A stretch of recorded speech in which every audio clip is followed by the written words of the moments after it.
Tento track slúži ako vyjadrenie na jednu osobu.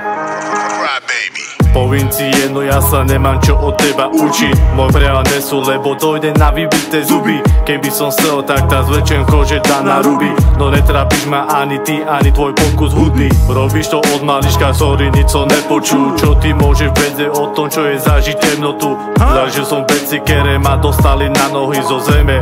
Ja dobre poznám pocit betónu. Takýto chlapcov som už zažil 350. 15 rokov s teniskami, 16 za mesiac. A nech som kune v tvojich očach ako darebach. Tie treky, čo mám v rukave, ti dajú pravý hák. A mám ich toľko, že nestačí ani kalendár. Napurcujem ich jak samuraj. Aj tak pre mňa nemáš váhu, ale pamätaj, mačada to bude Kines Cafe, áno, je to tak. Stal si prede mnou jak kokot a je to funny. Trepeš, nevieš ani o čo, si dojebaný. Sladké rečičky daj bokom, nebo do strany.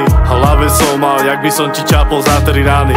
Pre mňa si ty iba dojboj, miláčik mami.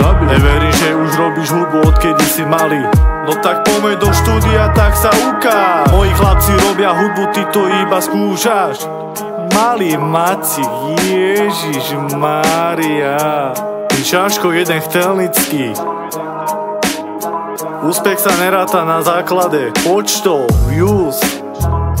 Čo si porovnával počúvano separa oproti rytmusovi. Jebe ti. Čo nahrávate na nejaký starý zaprašený mikrofón za 35 €, ty kokot, za Alzy. Hovor si čo chceš, ja to robím pre svojich ľudí a pre ľudí, pre ktorých to má nejaký význam. Prosím ťa, dospej a možno potom pochopíš môj odkaz.